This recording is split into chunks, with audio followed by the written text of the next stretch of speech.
Tomás nació en Aquino, cerca de Nápoles, en 1225. Teólogo y filósofo, su pensamiento tuvo a Dios como tema central. Sin embargo, valoró debidamente la experiencia sensible y el poder de la razón, mostrando su filosofía una vigorosa tendencia hacia lo concreto.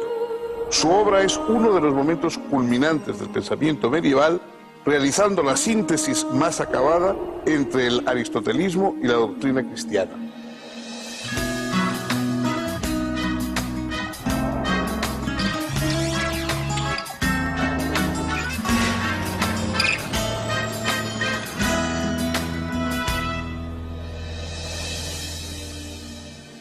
¿Qué tal, amigos? Bienvenidos a nuestro programa de divulgación filosófica. Los filósofos están siempre codeándose con los teólogos, o si quieren ustedes, la teología está planeando siempre también sobre la filosofía.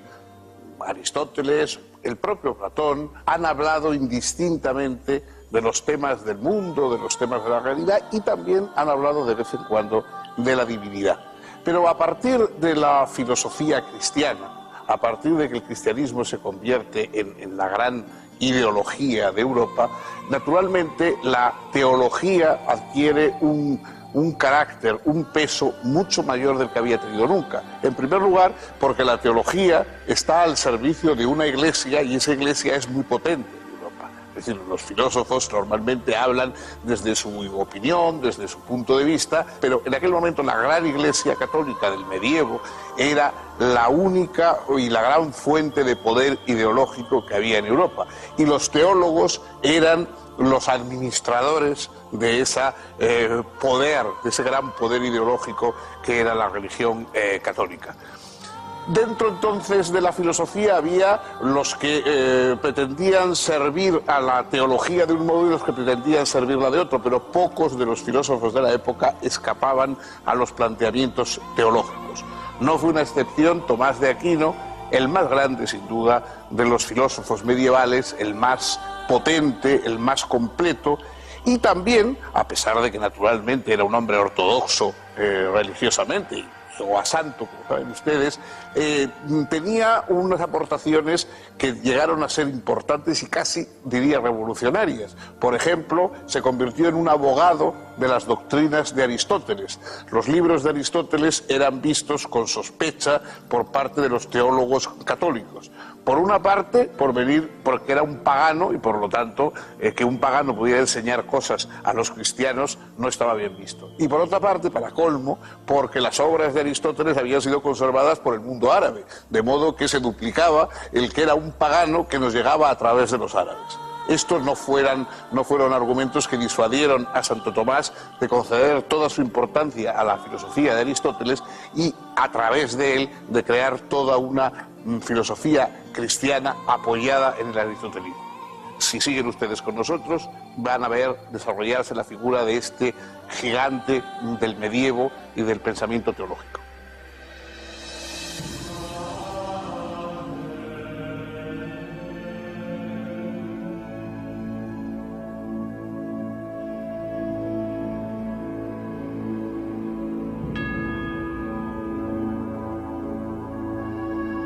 Los padres de Tomás pertenecían a la nobleza.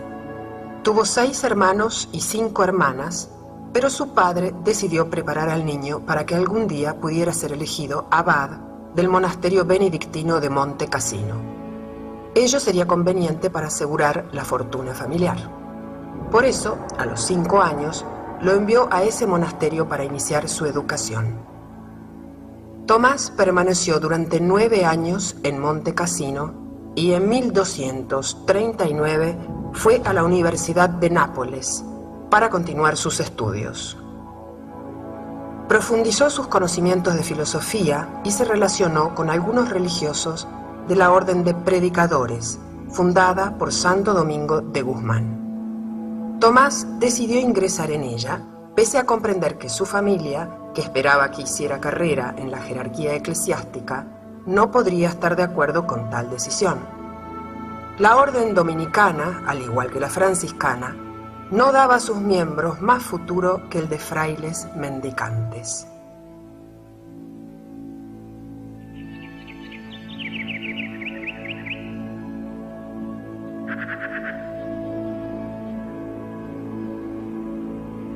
El padre de Tomás falleció en la Navidad de 1243 y pocos días después el joven fue admitido como novicio en la orden.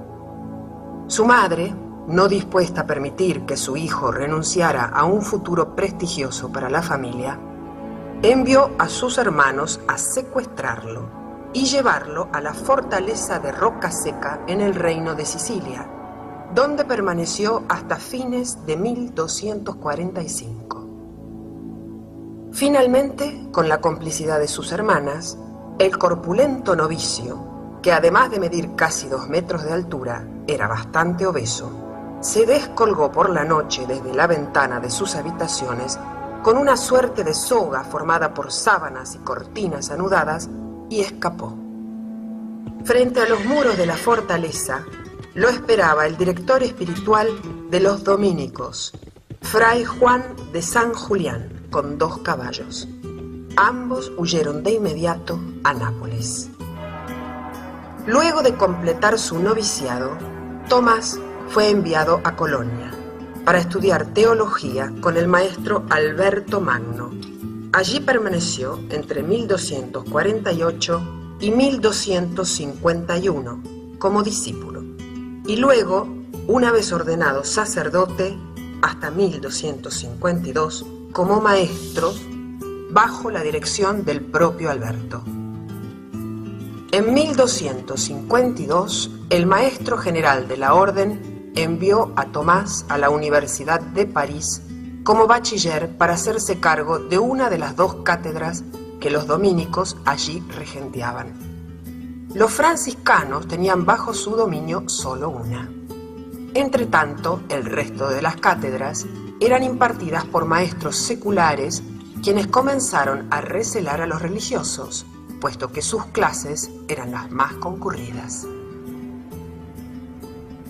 Las tensiones desencadenaron choques violentos entre los estudiantes universitarios y medidas arbitrarias por parte del claustro contra los maestros religiosos.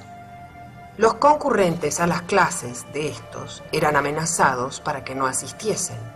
Algunos alborotadores irrumpían en las cátedras para generar desorden.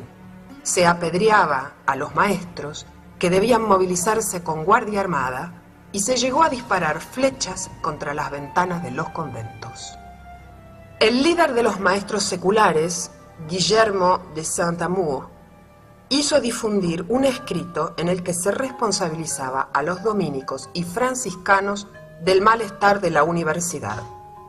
También les atribuyó, falsamente, un libelo injurioso contra el papado, que parece que escribió él mismo a ese efecto. Estas acusaciones fueron refutadas por los franciscanos Buenaventura y Tomás de York, y por el dominico Tomás de Aquino. En 1256, el Papa Alejandro IV puso orden en el conflicto e hizo desterrar a Guillermo de Saint-Amour. Asimismo, ordenó que el franciscano Buenaventura y el dominico Tomás de Aquino fueran admitidos en el claustro universitario. A pesar de la violencia de estos conflictos, Tomás encontró tiempo y tranquilidad espiritual para desplegar una actividad intelectual prodigiosa. Escribió y publicó comentarios bíblicos y filosóficos. Estudió y discutió diversos opúsculos de Boecio, así como las sentencias compiladas por Pedro Lombardo. Redactó numerosas cuestiones, entre ellas las del De Veritate, y terminó el primer libro de la Summa contra Gentiles.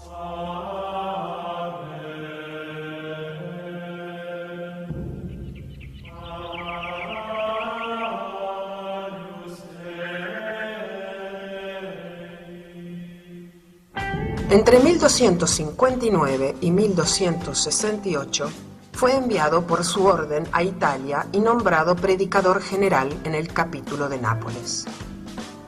En cumplimiento de las obligaciones correspondientes a ese cargo, viajó frecuentemente a diversas ciudades italianas, residiendo donde se instalase la corte pontificia.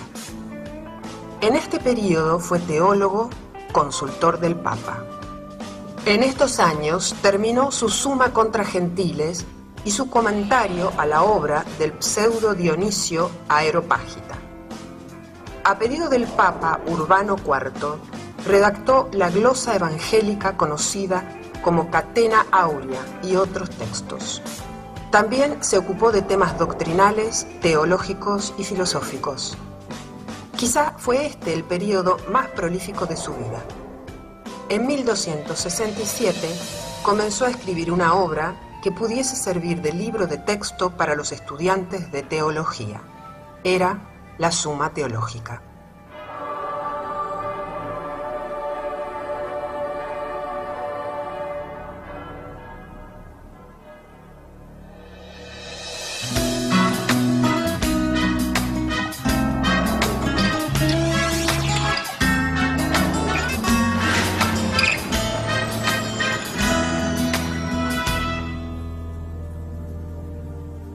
La primera dificultad, la dificultad esencial que presenta la teología como motivo de estudio a un racionalista, es que sería la única de las ciencias que no sabemos si su tema existe o no existe.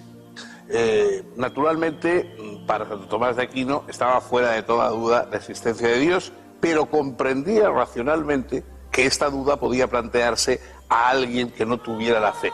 Entonces él distingue, por un lado, lo que aporta la fe y una creencia no discutida en Dios. Pero en cuanto se pone a actuar como filósofo, aun dentro de su teología, comprende la objeción de los que pueden poner en duda la existencia de Dios. Y hizo esfuerzos realmente extraordinarios por probar la existencia de Dios.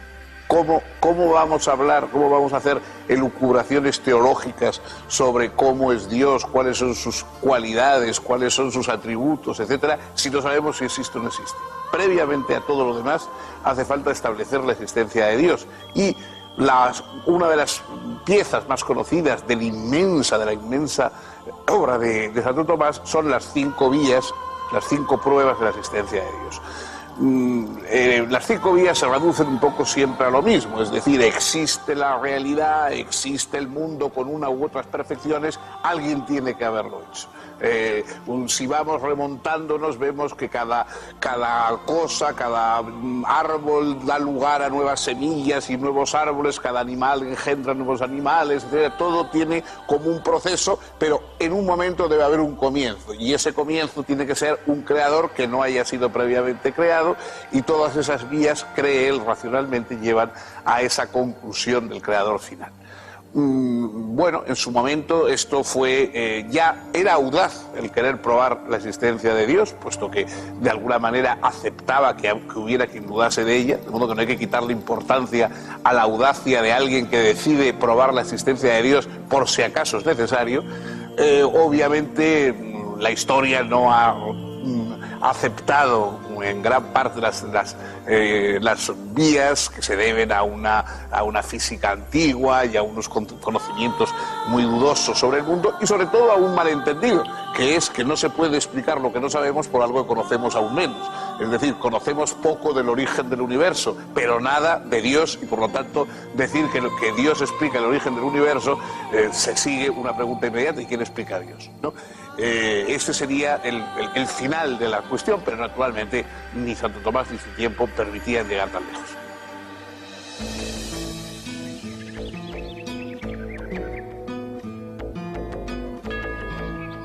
Numerosas sumas o compendios de teología habían sido elaboradas en los siglos XII y XIII por diferentes teólogos.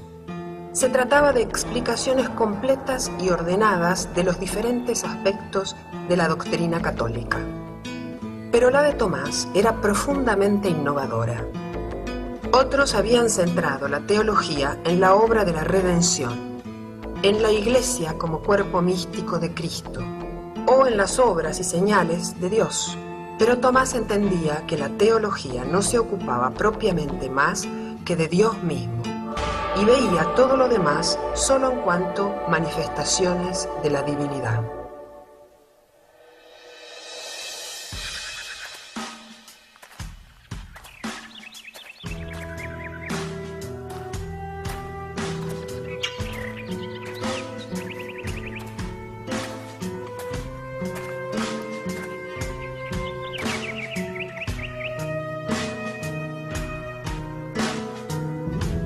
La teología, para Tomás, debe moverse siempre dentro de la fe y explicar con razones la naturaleza de los dogmas. El elemento de autoridad es usado en su suma teológica con extrema sobriedad y solo recurriendo a las autoridades que el adversario admite o reconoce. En este sentido, la suma pretende movilizar las riquezas de la razón humana.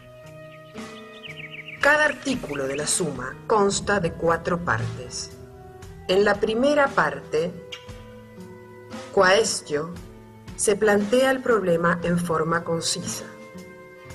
En la segunda parte, disputatio, se exponen los principales argumentos a favor y en contra. En la tercera parte, responsio, se presenta la solución razonada y justificada.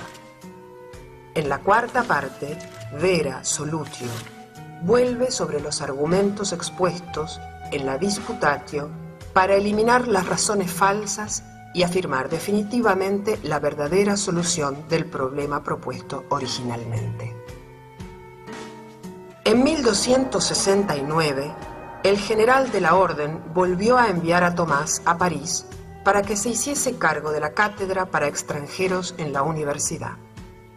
La situación era crítica, porque por un lado, los maestros seculares, ahora liderados por Gerardo de Abbeville, habían recrudecido nuevamente sus actitudes para con los frailes mendicantes, y por otro lado, los averroístas latinos, así llamados por derivar su conocimiento de Aristóteles a partir del comentarista musulmán Averroés, presentaban, de la mano de Siger de Brabante, un aristotelismo demasiado radical y poco compatible con las doctrinas cristianas. La filosofía aristotélica había desaparecido del horizonte cultural europeo occidental durante varios siglos. Solo la lógica había sido conservada y cultivada. Al traducirse al latín durante el siglo XII la obra de Averroés y otros comentaristas musulmanes, los textos aristotélicos fueron recuperados, produciendo una profunda crisis en el ambiente escolástico. Algunos autores se habían convertido a esa versión mahometana de Aristóteles, a pesar de incurrir en doctrinas que no parecían admisibles desde la fe cristiana. Esas actitudes suponían el riesgo de que el aristotelismo fuese condenado por la Iglesia como contrario a la fe. Tomás entendía que no se podía renunciar a Aristóteles, sino que solo cabía corregirlo y depurarlo.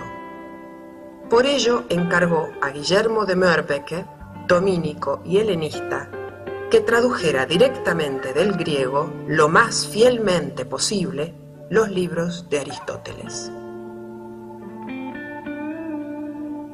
A la vez acometió la tarea de defender al filósofo tanto de quienes lo seguían irreflexivamente como de quienes lo rechazaban por fidelidad a cierto tradicionalismo platonizante o hasta irracionalista. No era una tarea sencilla. La Santa Sede prohibió los libros aristotélicos hasta que fuesen corregidos. Los franciscanos se unieron a los seculares en la condena de todo aristotelismo. En 1270, Tomás sostuvo una disputa pública con el regente de la cátedra franciscana, Juan Peckham, y logró que éste admitiese que la doctrina tomista, a pesar de basarse en Aristóteles, no era contraria a la fe. Poco después, el obispo de París, Esteban Tempier, condenó 13 proposiciones aristotélicas, buscando afirmar así la teología tradicional. Tomás no demoró en probar que dichas proposiciones no eran verdaderamente aristotélicas, sino de sus comentaristas árabes. A la vez escribió un tratado contra las enseñanzas del averroísta Siger de Brabante, quien profesaba la eternidad del mundo y la mortalidad del alma, tan sólido y persuasivo que logró convencer a su antagonista. De hecho, Siger redactó a continuación una obra en la que corrigió su anterior doctrina. expresando su admiración por Tomás. Mientras participaba en estas discusiones, Tomás encontró tiempo para seguir desarrollando una impresionante obra escrita. Además de numerosos opúsculos, comentarios, tratados y cuestiones disputadas, finalizó en 1270 la primera parte de la Summa Teológica y en los 2 años siguientes concluyó la segunda parte.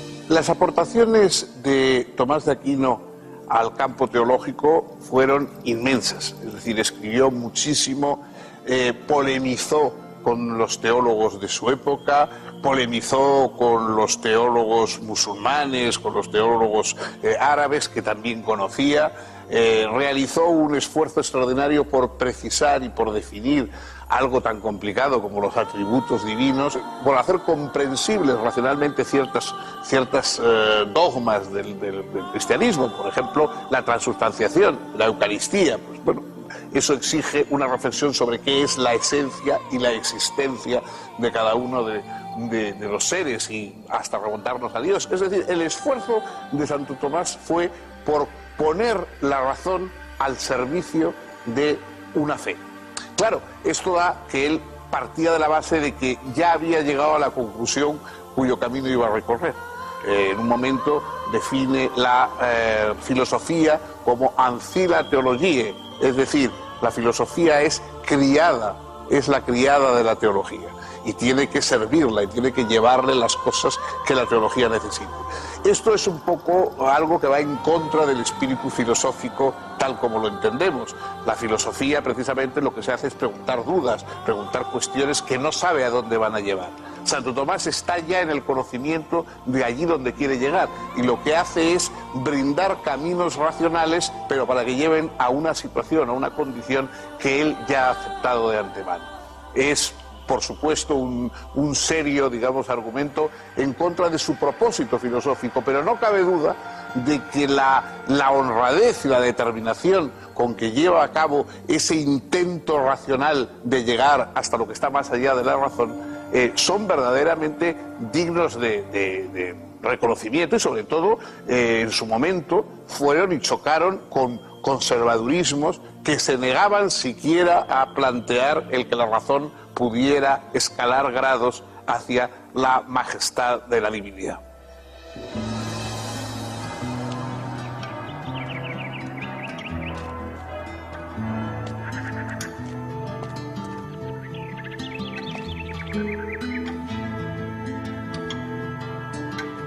Entre 1272 y 1273 fue profesor en la Universidad de Nápoles. Comenzó a trabajar entonces en la tercera parte de la Summa Teológica, que se ocupa de Cristo. Expone la doctrina del Verbo encarnado y su misterio, como también la de los distintos sacramentos y la de la gloria divina. En marzo de 1273, durante la misa, sufrió un éxtasis profundo y prolongado. A pesar de ser sacudido por quienes lo acompañaban, no volvió en sí inmediatamente, y cuando lo hizo estuvo derramando su llanto por horas, aunque no dijo nada respecto de lo que había experimentado. En los meses siguientes trabajó sin descanso en su obra y dedicó largas horas a orar arrodillado frente a un crucifijo. Finalmente, el 6 de diciembre de ese mismo año, día de San Nicolás, luego de haber concluido la cuestión 90 de la tercera parte de la Summa Teológica, tuvo una nueva experiencia de arrobamiento, aún más profunda que la anterior. De inmediato, archivó en un armario papel, plumas y tintero. No trabajó más en la Summa Teológica ni en ningún otro texto. Cuando sus colaboradores le pidieron que terminase el trabajo, pues era muy poco lo que faltaba, solo respondió que no podía. Finalmente dijo a su secretario, Fray Reginaldo de Piperno, que después de lo que había experimentado, le parecía innecesario todo cuanto había escrito a lo largo de su vida. De hecho, la Suma Teológica fue completada después de su muerte, haciéndose cargo Fray Reginaldo de la redacción de las últimas páginas, a partir de los borradores del propio Tomás. Al morir, Tomás dejó más de 130 obras, entre comentarios, sumas, opúsculos, cuestiones, conferencias y sermones. Más de 890 lecciones sobre libros de Aristóteles, más de 1650 lecciones sobre la Sagrada Escritura y alrededor de 3000 artículos sobre las secuencias. Su Suma contra Gentiles consta de 463 capítulos.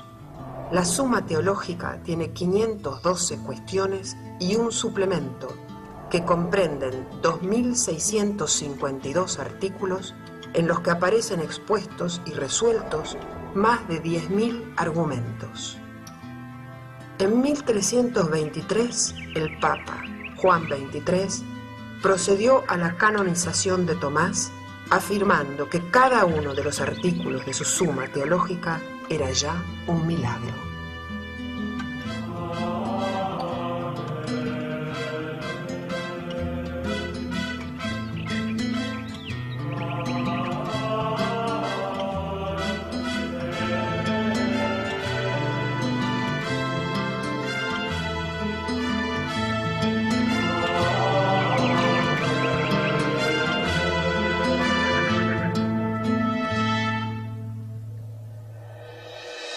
Santo Tomás murió muy joven,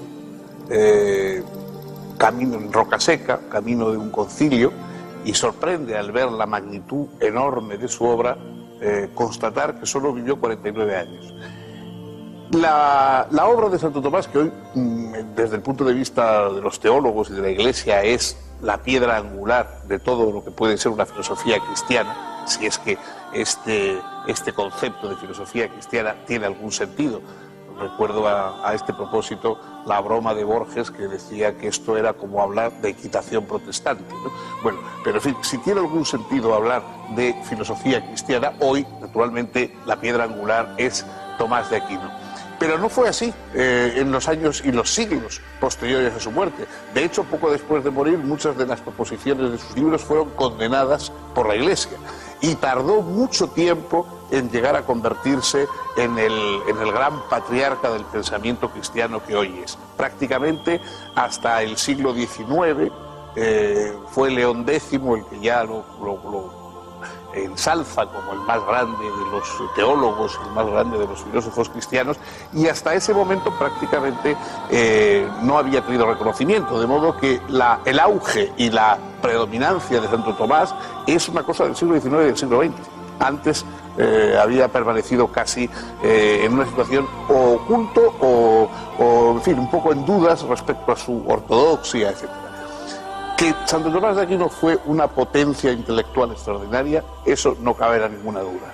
Que fuera un filósofo en el sentido de perplejidad, de asombro, etcétera, que nosotros entendemos, eso ya es más dudoso, puesto que partía del hecho de la fe, y parece que partir de la fe es exactamente lo contrario del propósito de la filosofía. Pero no cabe duda de que su fuerza de razonante, la claridad con la que distinguía los diversos aspectos de las cosas, que cada vez que toma un asunto hace unos distingos, a veces un poco mecánicos, pero siempre pertinentes y que evidentemente se convierten en útiles y herramientas muy positivas, digamos, cuando uno quiere pensar por sí mismo sobre esos temas. Todo eso hace que su figura, que hoy a quienes no somos de alguna manera de creencias cristianas nos puede resultar un poco lejana, nunca pueda dejar de ser considerada como lo que es, como uno de los grandes gigantes del pensamiento occidental, más bien en el campo de la teología que en el de la filosofía.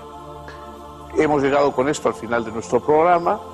Síganos, por favor, continuaremos el próximo día, otro pensador, otro mundo de problemas y otro mundo de perspectivas filosóficas.